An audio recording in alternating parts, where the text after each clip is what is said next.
अस्सलाम वालेकुम व्यूअर्स, कैसे हैं आप सब। आज मैं आपके साथ काठियावाड़ी छोले की रेसिपी शेयर करना चाहूँगी। बहुत ही सिंपल और बहुत ही इजी होते।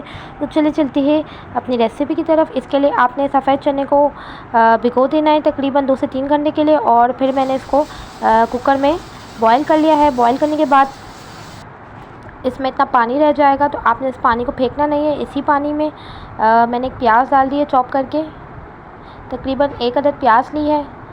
साथ ही बाकी स्पाइसेस मैं ऐड कर दूँगी।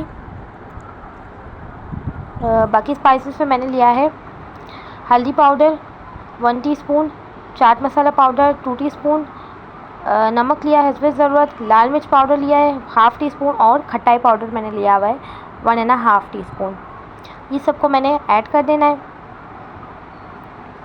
तो बिल्कुल खट्टे बनते हैं ये। तो इसमें खटाई पाउडर का इस्तेमाल मैंने किया है, चाट मसाले का इस्तेमाल किया है और टेस्ट के लिए लाल मिर्च पाउडर वगैरह का इस्तेमाल किया है। साथ में इमली का पल्प निकाल लिया है मैंने 1 कप के करीब, और वो भी इसमें ऐड कर दिया है। इसको अच्छे से मिक्स कर लेंगे।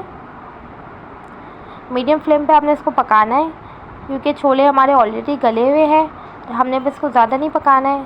साथ में कॉर्नफ्लावर का मिक्सचर मैंने बनाया, 4 टेबल स्पून कॉर्नफ्लावर का मिक्सचर मैंने बनाया है और इसको इसमें ऐड कर दिया है। इसको थिक होने तक हम पकाएंगे।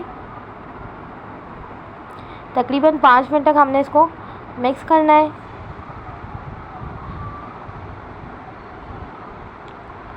और ये देखिए थिक होना स्टार्ट हो गए हैं। अब हम फ्लेम को बंद कर लेंगे और अपने काठियावाड़ी छोले हम सर्व कर लेंगे।